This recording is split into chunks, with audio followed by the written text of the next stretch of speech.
Un pieņemsim arī Napoleona vīrieši ļoti vēlas to novērtējumu no sievietes, ka viņš ir ļoti gudrs vīrietis. Ja? Bet tas ir situācijā, kamēr tu sevi nesaproti, kamēr tu nezini, ka tu esi Napoleons, kamēr tu nezini, ka uz šo absolūti nevajag sakoncentrēties. Ja? Tā kā atceramies, Napoleona vājākais punkts ir loģika. Ja?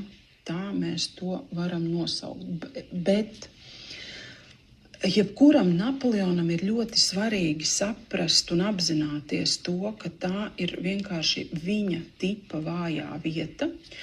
Un līdz ko cilvēks šo te par sevi apzināsies un sapratīs, tā viņu atlaidīs, un viņš arī citādāk varēs veidot attiecības. Respektīvi sanāk tā, ja vīrietis Napoleons visu laiku baidās par to, ka kāds varētu atklāt šo te viņa nepārāk lielo gudrību, viņš vienmēr meklēs par sevi stulbākas sievietes. Tā vienkārši runājot. Ja? Tādu meklēs tādu muļķīti, kuras acīs viņš liksies baigi talantīgais un spējīgais un ļoti, ļoti gudrs.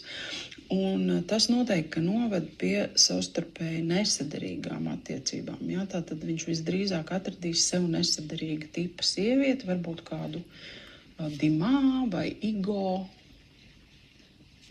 kaut kādu tādu, kas nav loģiskais tips, un varbūt sākotnēji viņš jutīsies tā kā, ka viņš nav apdraudēts, ja, ka viņu neviens nevar atklāt šādā veidā, bet ilgtermiņā tas nestrādā. Ka duālajās attiecībās tas partneris vienkārši aiziet un tavā vietā atrisina to jautājumu, ar kuru tev pašam neizdodas tikt galā.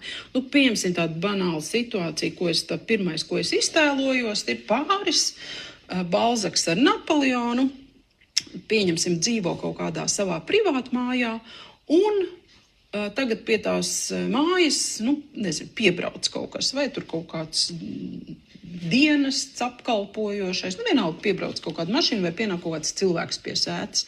Kurš ies runāties tajā situācijā? Protams, ka Napoleons vispār bez jebkādiem jautājumiem iet klāt, uzjautā, noskaidro, brīvi aprunājās un vēl varbūt gūst gandarījumu no tā visa.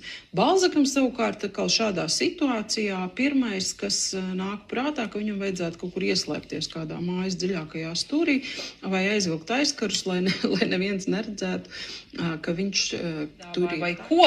Viņš mierīgi aizcērt šāda cilvēka priekšā durvis vispār bez jebkādiem sirdsapziņas pārmetumiem nē un viss. Ja? Tātad šis ir tas īpašais Dreisera talants pateikt to nē, un savā ziņā tas, ko es arī savās attiecībās ļoti bieži jūtu,